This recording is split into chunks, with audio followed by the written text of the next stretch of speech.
शहर की सड़कों पर इन दिनों ट्रैफिक से ज्यादा आवारा मवेशियों की मौजूदगी चर्चा का विषय बनी हुई है। चौक चौराहों से लेकर मुख्य मार्गों तक जगह जगह गायों के झुंड नजर आते हैं। हालात ऐसे हैं कि वाहन चालकों को सड़क पर चलते समय ट्रैफिक के साथ साथ मवेशियों से भी बचकर निकलना पड़ता है।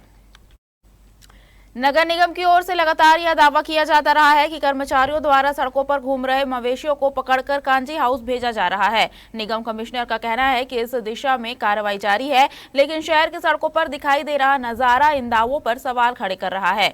शहरवासियों का कहना है कि अगर रोजाना मवेशियों को पकड़ा जा रहा है तो फिर सड़कों पर उनकी संख्या कम होने के बजाय बढ़ती क्यों दिखाई दे रही है। कई जगह गायों के झुंड सड़क के बीचों बीच बैठे नजर आते हैं, जिससे वाहन चालकों को अचानक ब्रेक लगाना पड़ता है और हादसे का खतरा बना रहता है। हालांकि निगम प्रशासन की कार्रवाई और शहर की वास्तविक स्थिति के बीच अंतर साफ दिखाई दे रहा है।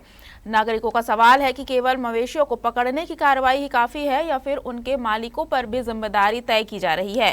अब सवाल यही है, कांजी हाउस में मवेशी पहुंच रहे हैं या सिर्फ फाइलों में कार्रवाई हो रही है। राजनांदगांव की सड़कों पर बढ़ती मवेशियों की संख्या आने वाले दिनों में प्रशासन के लिए बड़ी चुनौती बन सकती है।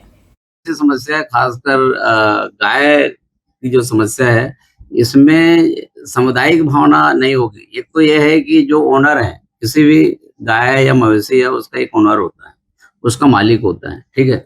उसके बाद उस मोहल्ले में रहने वाले जो समुदाय के जो लोग हैं, उनकी भागीदारी होती है।